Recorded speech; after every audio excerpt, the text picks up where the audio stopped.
देश के रक्षा तोहर हाथ में सुन लो गा मोर भैया। तुम्हारे हाथ माँ देश की नैया बन जाओगा भैया। तुम्हारे हाथ माँ देश की नैया बन जाओगा भैया। देश के रक्षा तोहर हाथ में, देश के रक्षा तोहर हाथ में सुन लो गा मोर भैया। तुम्हारे हाथ माँ देश की नैया बन जाओगा भैया। तुम्हारे हाथ माँ देश की नैया बन जाओगा भैया।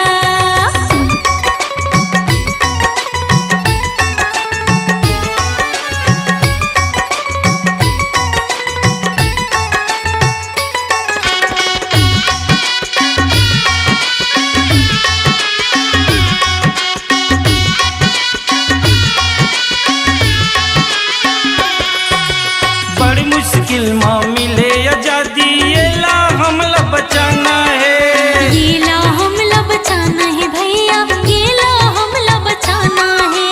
धरती दाइला श्वेत केसरिया हरियर रंग में सजाना है। हरियर रंग में सजाना है भैया, हरियर रंग में सजाना है। भारत भूयल सोने चिड़ैया, भारत भूयल सोने चिड़ैया बना लेवोगा भैया। तुम्हारे हाथ माँ देश की नैया बन जाओगा भैया। तुम्हारे हाथ माँ देश की नैया बन जाओगा भैया।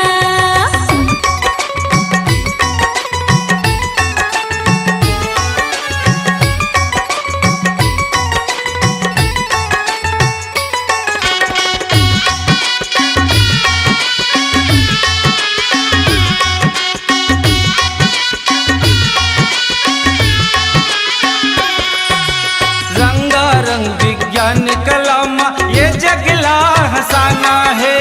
ये जगला हंसाना है बहनी, ये जगला हंसाना है। भारत देश महान है संगी, नया इतिहास रचना है।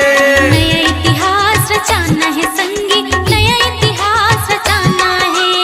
एकर कोरा मासूमत के बिरवा, एकर कोरा मासूमत के बिरवा सुख दुख माया चिन्हैया। तुम्हारे हाथ माँ देश की नैया बन जाओगा भैया। तुम्हारे हाथ माँ देश की नैया बन जाओगा भैया।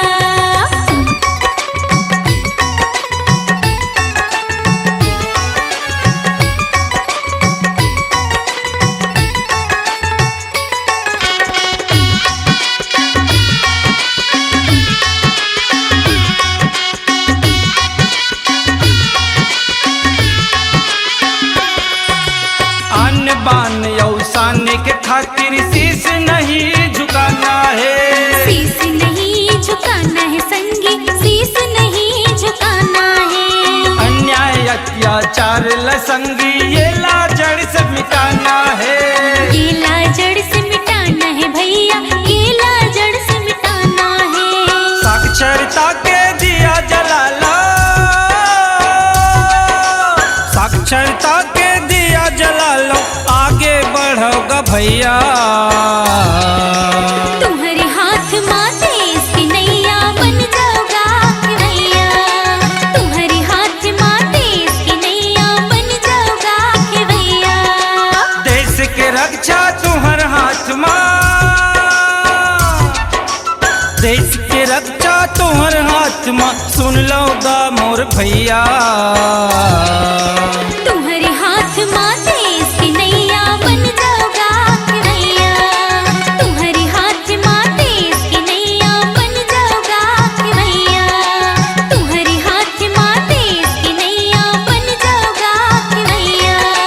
तुम्हारे हाथ माँ देश की नैया बन जाओगा भैया। अपनी आवाज को दीजिए एक नया मुकाम।